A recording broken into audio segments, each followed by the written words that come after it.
Hello everyone, welcome to my YouTube channel. आशा करता हूँ आप सभी स्वस्थ होंगे। तो जैसा कि आपको पता है, हम अपने कंप्यूटर के क्वेश्चन डिस्कस करते हैं। आज का हमारा फर्स्ट क्वेश्चन आ गया। In railway which of the following types of computer is used.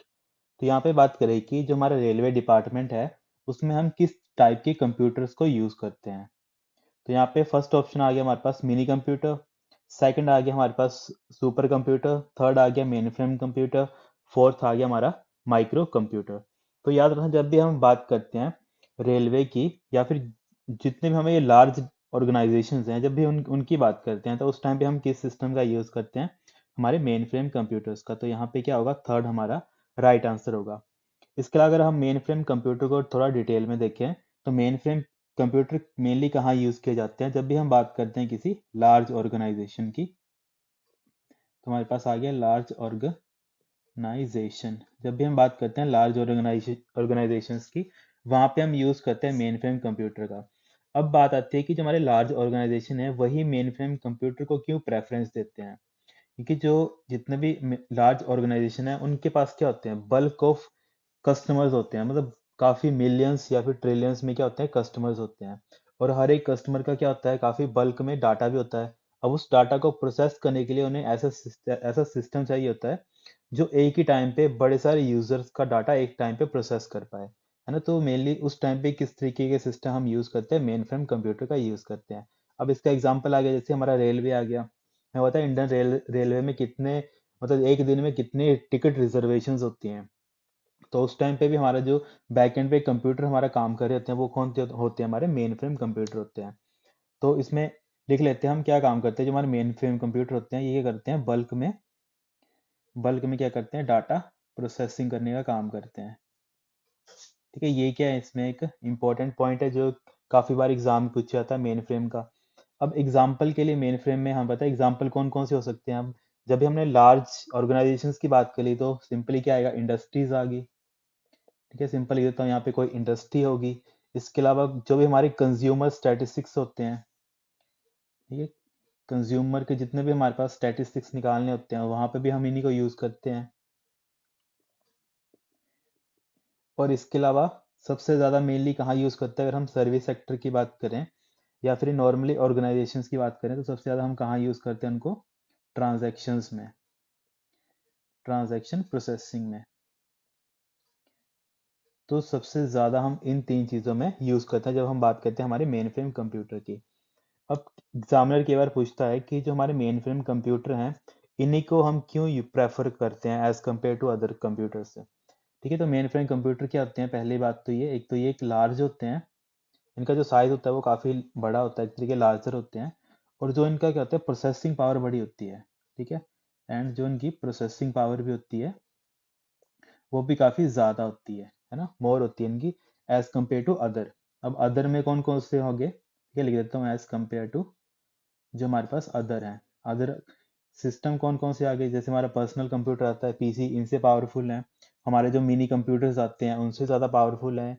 या फिर इसके अलावा हम वर्क स्टेशंस की बात करें, है ना, उनसे ज़्यादा पावरफुल हैं। और इसके अलावा अगर हम बात करें, अगर हम वर्क स्टेशंस की बात करें, और इसके अलावा जैसे हमारा आगे सर्वर्स आ गए, इनसे भी क्या है? हमारे मेन फ्रेम कंप्यूटर पावरफुल है। तो ये तीन चार चीज़ें हैं जिनकी वजह से हम मेन फ्रेम कंप्यूटर यूज़ करते हैं। फर्स्ट बात तो ये कि सबसे ज़्यादा इंपॉर्टेंट चीज़ तो यही है कि ये क्या करता है? बल्क में डाटा प्रोसेस करने का काम करता है। अब मेन फ्रेम कंप्यूटर का एक और चीज़ है जिसके एग्जाम में काफ़ी क्वेश्चंस पूछे जाते हैं कि मेन फ्रेम कंप्यूटर रिलायबल कितना है। अब मेन फ्रेम कंप्यूटर अगर हम बल्क में डाटा किसी भी, मतलब मान लो मुझे मिलियंस ऑफ यूजर को एक साथ या फिर उनका डाटा एक साथ प्रोसेस करना है, वो करना है, तो उस टाइम पे मेन फ्रेम कंप्यूटर बहुत ज़्यादा रिलायबल होते हैं। ठीक है, ये बहुत ज़्यादा रिलायबल होते हैं। अब रिलायबल इन द सेंस, अगर हम आगे इनको, इस चीज़ को आगे कनेक्ट करेंगे रिलायबल को क्यों होता है। अब रिलायबल से पहले हम एक चीज और देख लेते हैं। यहाँ पे क्या लिखा है मैंने? Transaction processing. अब ट्रांजैक्शन प्रोसेसिंग, सिर्फ जो स्टूडेंट होते हैं वो ट्रांजैक्शन प्रोसेसिंग को समझते हैं कि बैंकिंग की फॉर्म में। पर अगर हम कंप्यूटर की फॉर्म में ट्रांजैक्शंस को देखें, तो उस टाइम पे ट्रांजैक्शन हमारे मेनली तीन तरीके के आ सकते हैं। या तो इन द फॉर्म, अब यहाँ पे लिख देता हूँ मैं, हमारे जो ट्रांजैक्शंस हैं वो किस टाइप की होती है? जो ट्रांजैक्शन प्रोसेसिंग है वो कौन कौन सी हो सकती है? एक तो हो सकती है हमारे, जब हम बात करें हमारे गुड्स की फॉर्म में, ठीक है। अब गुड्स की फॉर्म में क्या होगा, जो हमारे इन्वेंट्री सिस्टम होते हैं, है ना, इन्वेंट्री सिस्टम हो गए, वहाँ पे हम यूज करते हैं मेन फ्रेम कंप्यूटर का। अब इन्वेंट्री सिस्टम का मतलब हो गया, जैसे हम एग्जांपल ले लेते हैं, कोई काफी बड़ा एक मॉल है, वहाँ पे एक डेली में मान लो मिलियंस ऑफ यूजर आ रहे हैं, तो मिलियंस ऑफ यूजर कितना सामान गया, कितना कौन सा स्टॉक खाली है, कितना स्टॉक में कितना सामान पड़ा है, वो सारा का सारा चीज हैंडल करने का काम कौन करते हैं उस टाइम पे, बैक एंड पे मेन फ्रेम कंप्यूटर को ही काम करते हैं। इसके अलावा ट्रांजेक्शन्स में और क्या चीजें आ सकती हैं, सर्विसेज, है ना, सर्विसेज का एग्जांपल अभी ये क्वेश्चन में पूछा था। अब सर्विसेज में कौन सा आ गया हमारे पास, रेलवे आ गया, ठीक है, रेलवे आ गया, या फिर हम एक और ले लेते हैं जो काफी बार एग्जाम में पूछा जाता है, एयरलाइन का। तो रेलवे और एयरलाइन की जितनी हमारी टिकट रिजर्वेशंस होती हैं, है ना, टिकट वगैरह जो भी ऑनलाइन हम रिजर्व करके रखते हैं ना, वो सारे के सारे उनके पीछे भी बैकएंड में कौन से कंप्यूटर काम कर रहे होते हैं, हमारे मेन फ्रेम कंप्यूटर ही काम कर रहे होते हैं। और जो तीसरा है वो काफी कॉमन है, जो सारे जो स्टूडेंट है वो समझते हैं, वो क्या, money in the form of money. अब मनी की फॉर्म में मतलब हमारे जो बैंक वगैरह होते हैं, वो भी बैकएंड में कौन से कंप्यूटर का यूज कर रहे होते हैं, मेन फ्रेम कंप्यूटर का। अब बैंकिंग का तो इजीली सभी समझ जाएंगे कि हम बताए बैंकिंग में कितने ज्यादा अकाउंट्स होते हैं, कितने ज्यादा यूजर्स होते हैं जो डेली ट्रांजैक्शन करते हैं, तो उस टाइम पे भी एक पावरफुल कंप्यूटर चाहिए ना, जो एक टाइम पे मल्टीपल यूजर्स को के साथ डील कर पाए, है ना। तो उस टाइम पे भी हम किसी का यूज करते हैं, हमारे मेन फ्रेम कंप्यूटर्स का यूज करते हैं। ठीक है, तो इसलिए हम बोलते हैं कि हमारे मेन फ्रेम कंप्यूटर जब हमें बल्क में डाटा प्रोसेस करना होता है, तो वो उस टाइम पे बहुत रिलायबल होते हैं। तो यहाँ पे ये तभी मैंने स्टार मार्क कर दिया है कि जब भी हमें बल्क में डाटा प्रोसेस करना होता है, उस टाइम पे हमारे सिर्फ मेन फ्रेम कंप्यूटर होते हैं जो बहुत ही रिलायबल होते हैं। तो जितने भी पॉइंट्स है वो काफ़ी इंपॉर्टेंट है एग्जाम के एस्पेक्ट में, तो उनको क्या कर लेना, एक बार नोट कर लेना या फिर रिवाइज कर लेना। फिर हमारे पास नेक्स्ट आ गया, fill in the blanks are attempt by individual to obtain confidential information from you by classifying their identity. अब यहाँ पे बोला है कि ऐसा कौन सा अटेम्प्ट होता है जिससे एक पर्सन क्या करता है, हमारी जो कॉन्फिडेंशियल इन्फॉर्मेशन होती है उसको हमसे लेने की, मतलब वो करता है एक तरीके, उसको हमारी कॉन्फिडेंशियल इन्फॉर्मेशन चाहिए होती है, ताकि इनडायरेक्टली उसका मकसद क्या होगा, हमें हार्म करना, है ना। तो बस वही चीज पूछिए, उसको क्या बोलते हैं कंप्यूटर के फॉर्म में, फिशिंग बोलते हैं, कंप्यूटर वायरस बोलते हैं, स्पाई स्कैम बोलते हैं, या फिर नन ऑफ अबव। तो इस चीज को हम क्या बोलते हैं, फिशिंग स्कैम्स बोलते हैं। तो यहाँ पे क्या होगा, फर्स्ट ही हमारा क्या होगा, राइट आंसर होगा। अब कई बार पूछ लेते हैं कि फिशिंग फिशिंग जो हमारा स्कैम होता है, इसमें क्या क्या चीजें आती हैं।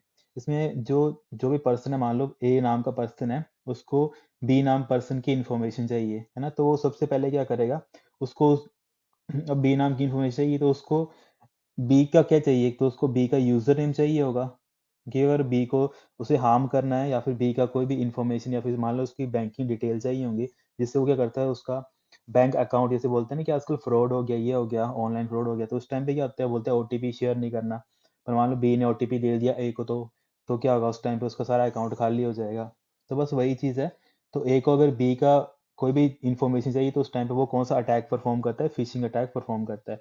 अब फिशिंग से वो क्या लेता है, एक तो उसका यूजर नेम लेता है, उसके अलावा जो उसका इंपॉर्टेंट पासवर्ड गेन करता है ना, इसके अलावा और क्या हो सकता है उसके पास, या तो यूजर की बैंकिंग की जितनी भी डिटेल होंगी, अब बैंकिंग में क्या है, उसके क्रेडिट कार्ड की डिटेल, है ना, क्रेडिट कार्ड की डिटेल। तो ये सारी की सारी चीजें जितनी भी होती हैं, इनको क्या बोलते हैं, फिशिंग स्कैम्स बोलते हैं। ठीक है, तो यहाँ पे इसमें जो हमारा राइट आंसर क्या होगा, फर्स्ट हमारा क्या होगा, राइट आंसर होगा। फिर हमारे पास नेक्स्ट आ गया, Fortran is a programming language, it is more suitable for. यहाँ पे बात की, जो हमारी फोर्टन है एक प्रोग्रामिंग लैंग्वेज है, ये किसके लिए सुटेबल है। तो इसका राइट आंसर क्या होगा, हमारा ऑप्शन, जैसे फर्स्ट लिखा है बिजनेस एप्लीकेशन, तो यहाँ पे ये नहीं है, बिजनेस एप्लीकेशन के लिए हमें पता है कौन सी हमारी कबोल लैंग्वेज है। सेकंड दे रखा है मार्केटिंग एप्लीकेशन, थर्ड दे रखा है साइंटिफिक एप्लीकेशन, फोर्थ दे रखा है स्टैटिकली कैलकुलेटिव एप्लीकेशन। तो फोर्टन हम मेनली कहाँ यूज करते हैं, हमारी साइंटिफिक एप्लीकेशंस में। तो यहाँ पे क्या होगा, थर्ड हमारा राइट आंसर होगा। अगर हम फोर्टन की ही बात कर लें, जो भी इंपॉर्टेंट चीजें आती हैं फोर्टन की, एक तो फोर्टन का क्या आता है, फुल फॉर्म आती है, जो एग्जाम में पूछी जाती है फोर्टन को, जिसको हम क्या बोलते हैं, फॉर्मूला ट्रांसलेशन, फॉर्मूला ट्रांसलेशन बोलते हैं। तो एग्जाम में काफी बार पूछी जाती है कि what is the full form of Fortran, तो फॉर्मूला ट्रांसलेशन। इसके अलावा पूछ लेता है एग्जामिनर की जो हमारा फोर्टन है, ये किसने बनाया है, तो ये बनाया है जॉन बैकस ने। ठीक है, ये बनाया हमारा जॉन बैकस ने, और ये कब बनाया था, हमारे 1957 में। ठीक है, और केवल पर्सन का नाम नहीं ही पूछते हैं, तो वहाँ पे कंपनी का नाम पूछते हैं। तो उस टाइम पे कंपनी कौन सी थी जहाँ पे इसने बनाया था, तो आईबीएम कंपनी के अंडर। अब कई बार पूछ लेते हैं ये कौन सी जनरेशन को बिलोंग करता है, तो ये हमारा फोर्ट्रन हमारी थर्ड जनरेशन की हमारी लैंग्वेज है। ठीक है, इसके अलावा जो हमारी सी भी थी वो भी हमारी थर्ड जनरेशन की लैंग्वेज है। अब मेनली डिफरेंस क्या होता है, अगर हम एक पॉइंट में एक चीज एग्जाम में जो पूछी जाती है, what is the difference between C and Fortran, ये तो काफी बार एग्जाम पूछते हैं। एक तो यही आ गया कि ये साइंटिफिक एप्लीकेशन के यूज की जाती है, और जो हार्डवेयर के साथ डील करने के लिए हम सी उस टाइम पे यूज करते हैं। सी से कौन सा हमारा ऑपरेटिंग सिस्टम बना है, यूनिक्स हमारा बना है। तो ये तीन चार चीजें इंपॉर्टेंट है। अब सी इंपॉर्टेंट जो एग्जाम में पूछी जाती है कंफ्यूज करने के लिए, कि कौन सी केस सेंसिटिव है कि नहीं है। सी क्या एक हमारी केस सेंसिटिव है, और जो हमारी फोर्ट्रन है ये हमारी नॉन केस सेंसिटिव है। ठीक है, मतलब ये केस सेंसिटिव नहीं है। तो बस ये चीजें जो हमारे एग्जाम में काफी बार पूछी जाती है। अब इसके अलावा अगर हम और देखें, जैसे ये हमें पता है ये कौन सी लैंग्वेज मतलब जनरेशन को बिलोंग कर रही है, हमारी थर्ड जनरेशन को। तो इससे पहले भी दो जनरेशन रही होंगी, फर्स्ट और सेकंड, है ना। अगर फर्स्ट जनरेशन में बात करें तो उस टाइम पे जो हमारी लैंग्वेज थी वो सीधी की सीधी हमारी मशीन लैंग्वेज थी। मशीन लैंग्वेज क्या क्या मतलब है, जो भी हमारा कोड हो रहा होगा वो 0 और 1 की फॉर्म में हो रहा होगा। इसके अलावा जो हमारी सेकंड जनरेशन की प्रोग्रामिंग लैंग्वेज थी वो कौन सी थी, हमारी असेंबली। ठीक है, असेंबली। अब असेंबली में क्वेश्चन पूछा जाता है, असेंबली में क्या यूज करते हैं, हम निमोनिक्स का यूज करते हैं। तो ये हमारे पास जो एक्स्ट्रा फैक्ट्स हैं जो काफी बार एग्जाम में पूछे जाते हैं, इनको क्या करना है, एक बार नोट करके रख लेना। ठीक है, फिर हमारे पास नेक्स्ट क्वेश्चन आ गया, which of the following is use to open file menu from current program. अगर हमें किसी प्रोग्राम में उसके फाइल मेन्यू को ओपन करना हो तो हम कौन से शॉर्टकट कमांड का यूज करेंगे। फर्स्ट आ गया कंट्रोल प्लस एफ, सेकंड आ गया शिफ्ट प्लस एफ, थर्ड आ गया अल्ट प्लस एफ, और फोर्थ आ गया अल्ट कंट्रोल प्लस एफ। तो ना जब भी हम बात करते हैं, अगर मुझे कोई एक फाइल मेन्यू ओपन करना है सिंपल सा, तो उस टाइम पे हम कौन सी कमांड यूज करते हैं, हम यूज करते हैं अल्ट प्लस एफ का। तो यहाँ पे क्या होगा, हमारा थर्ड क्या होगा, राइट आंसर होगा। इसके अलावा जो और यहाँ पे इंपॉर्टेंट, जैसे कंट्रोल प्लस एफ दे रखा है, तो ये हम क्यों यूज करते हैं, जब भी हम फाइंड, ठीक है, जब हम फाइंड कॉन्टेक्स्ट मेन्यू ओपन करना तो मुझे कोई चीज फाइंड करनी है, तो हम मेनली यूज करते हैं कंट्रोल प्लस एफ का। ठीक है, तो बस ये दो चीजें यहाँ पे इंपॉर्टेंट है, तो इनको नोट कर लेना। फिर हमारे पास नेक्स्ट आ गया, which among the following is an organized collection of data about a single entity. हमें पता है ऑर्गेनाइज्ड कलेक्शन ऑफ डाटा। अब ऑर्गेनाइज्ड कलेक्शन ऑफ डाटा कौन करता है, हमारा डाटा बेस करता है। तो यहाँ पे क्या होगा, हमारा सेकंड क्या होगा, राइट आंसर होगा। ठीक है, अब इसके अलावा डाटाबेस क्या होता है कि हमारे पास, अब डाटाबेस को बनाने के लिए हम क्या यूज करते हैं, डीबीएमएस का यूज करते हैं। अब डीबीएमएस को हम क्या बोलते हैं, डाटाबेस मैनेजमेंट सिस्टम। कई बार फुल फॉर्म आ जाती है इसकी, डाटाबेस मैनेजमेंट सिस्टम।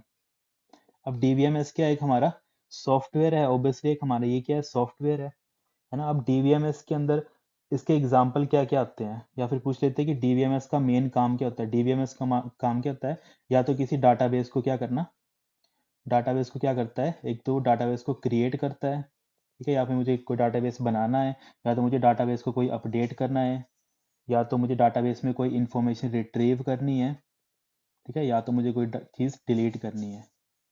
तो मेनली ये तीन चार काम है तो हमारे डाटाबेस परफॉर्म करता है। और साथ ही साथ क्या करता है, ऑर्गेनाइज करके रखता है, हमारे जो भी हमारा डाटा होता है उसको ऑर्गेनाइज करके रखता है।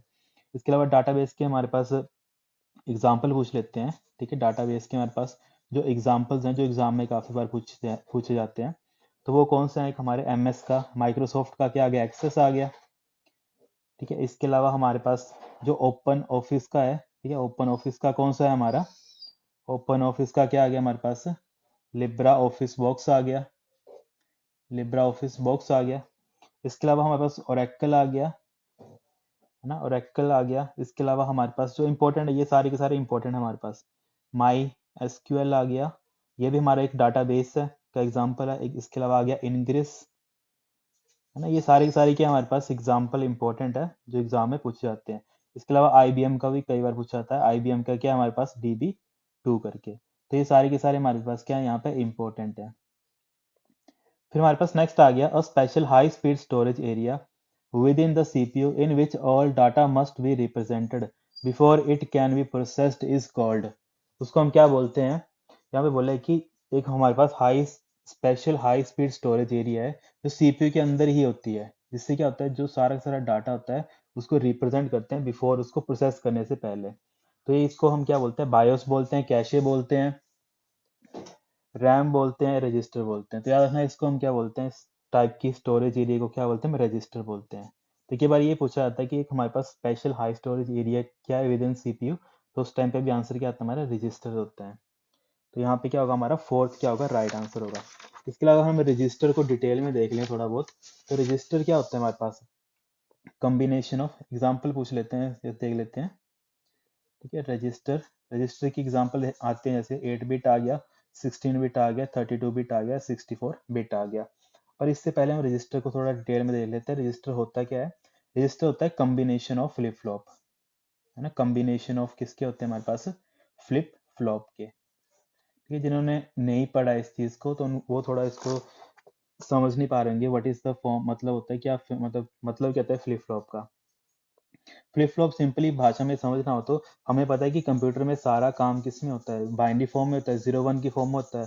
तो 0 और 1 एक्चुअल में कहीं तो स्टोर होते होंगे, तो वो कहाँ स्टोर होते हैं, वो स्टोर होते हैं हमारे कॉम्बिनेशन ऑफ फ्लिप फ्लॉप, जिसको हम क्या बोलते हैं, रजिस्टर्स बोलते हैं। अब फ्लिप फ्लॉप क्या होते हैं, इनके अंदर हम क्या करते हैं, ये करते हैं, कैपेबल होते हैं, capable of storing single bit. तो फ्लिप फ्लॉप क्या करते हैं, इनके अंदर ऐसा मतलब मैकेनिज्म होता है कि इसके अंदर हम एक यूनिट ऑफ डाटा स्टोर कर सकते हैं। अब सिंगल बिट का मतलब क्या है, या तो हम एक फ्लिप फ्लॉप के अंदर या तो हम 0 इंसर्ट कर सकते हैं, या तो हम 1 इंसर्ट कर सकते हैं। इन दोनों में से हम कोई एक चीज एक फ्लिप फ्लॉप के अंदर इंसर्ट कर सकते हैं। अब यहाँ पे देखो जो हमारा रजिस्टर लिखा है मैंने 8 बिट का, है ना, यहाँ पे लिखा है ना 8 बिट का रजिस्टर है। अब 8 बिट का रजिस्टर का मतलब क्या है, जो हमारे पास फ्लिप फ्लॉप होंगे वो कितने होंगे, 8। ठीक है, यहाँ पे 1 2 3 4 5 6 7 एंड 8। अब जो यहाँ पे ये सिंगल 1 है, ये क्या एक फ्लिप फ्लॉप है। अब ये क्या दूसरा फ्लिप फ्लॉप है, तीसरा फ्लिप फ्लॉप है, चौथा फ्लिप फ्लॉप, ऐसे करके यहाँ पे हमारे टोटल 8 फ्लिप फ्लॉप है। अब जो 8 बिट है इसी को हम क्या बोलते हैं, जो हम नॉर्मल पढ़ते हैं इसी को हम क्या बोलते हैं, बाइट बोलते हैं।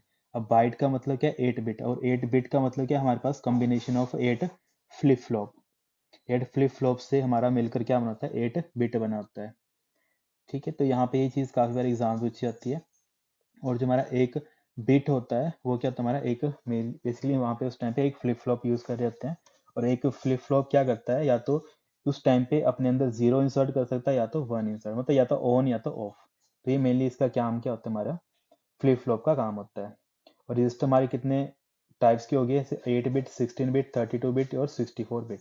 और आजकल जितने हमारे मॉडर्न कंप्यूटर आ रहे हैं उसमें सबसे ज़्यादा यूज़ होते हैं 32 या फिर 64, है ना। जैसे हम बोलते हैं ना कि हमारे पास 32 बिट का प्रोसेसर है, ठीक है, या फिर 64 बिट का है। तो उस टाइम पे हम क्या बात कर रहे होते हैं, हम बस इसी चीज़ की बात कर रहे होते हैं कि जो उसका रजिस्टर का साइज है वो कितना है। तो उस टाइम पे 32 होता है या फिर 64 होता है। तो ये काफ़ी डे टू डे लाइफ में जब हम सिस्टम भी परचेज करते हैं तो उस टाइम पे ये चीज़ें हमारी वहाँ पे हमें देखने को मिलती हैं। इसके अलावा अगर हम बात करें फ्लिप रजिस्टर की बात कर लेते हैं। तो अगर रजिस्टर को हम देख लें तो रजिस्टर क्या काम करते हैं मेनली, जितना भी सबसे फास्टेस्ट मेमोरी होती है ना, ये हमारी क्या होती है, एक तो हमारी फास्टेस्ट मेमोरी होती है। अब रजिस्टर भी हमारे मल्टीपल टाइप के होते हैं, ठीक है। एक आता है डाटा रजिस्टर, जिसमें हम डाटा स्टोर करते हैं। इसके अलावा आता है हमारे पास प्रोग्राम काउंटर। प्रोग्राम काउंटर क्या होता है, जो हमारे पास नेक्स्ट इंस्ट्रक्शन होल्ड करता है। ठीक है, नेक्स्ट इंस्ट्रक्शन का जो एड्रेस है उसको हमारे उसके अंदर स्टोर करता है। ठीक है, ये चीज़ें जब आप थ्योरी पढ़ते हैं ना उस टाइम पे ये सारी चीज़ें आती हैं, मतलब सीक्वेंस में चलती हैं। अभी तो बस वही चीज़ें हैं जो आपको एग्जाम में डायरेक्टली पूछी जाती हैं। जैसे प्रोग्राम काउंटर क्या होता है कि जो हमारे मान लो एक हमारे पास इंस्ट्रक्शंस हैं, एक प्रोग्राम है। तो यहाँ पे अगर मैं इसको समझाऊँ एक तरीके से, तो यहाँ पे मान लो एक हमारे पास सिंपल सा एक प्रोग्राम है। उस प्रोग्राम में बड़ी सारी इंस्ट्रक्शंस हैं। ठीक है, तो जैसे इंस्ट्रक्शन 1 2 3 4। तो मान लो अभी जो हमारा फर्स्ट है इंस्ट्रक्शन है वो एग्जीक्यूट हो रही है, मतलब उसके ऊपर काम चल रहा है। तो उस टाइम पे नेक्स्ट इंस्ट्रक्शन सेकंड ही आएगी, तो उसको कौन होल्ड करता है उस टाइम पे, प्रोग्राम काउंटर उसको होल्ड करता है। मतलब सेकंड इंस्ट्रक्शन कहाँ पे मिलेगी हमें, प्रोग्राम काउंटर के अंदर मिलेगी। ठीक है, तो ये सारी चीजें हैं जब हम डिटेल में कंप्यूटर को पढ़ते हैं, ठीक है, वहाँ पे ये सारी की सारी चीज़ें हमें आती हैं। तो बस इस क्वेश्चन के हिसाब से बस यही चीज़ पूछी थी कि जो हमारा हाई स्पीड स्टोरेज एरिया है जो हमारे सीपीयू के अंदर होता है वो कौन सा होता है, हमारा रजिस्टर होता है। तो यहाँ पे क्या होगा, हमारा फोर्थ हमारा राइट आंसर होगा। ठीक है guys, thank you so much, have a great day. अगर कोई भी डाउट हो, कुछ भी हो तो मुझे नीचे कमेंट कर दिया करो, है ना। ठीक है, हैव अ ग्रेट डे।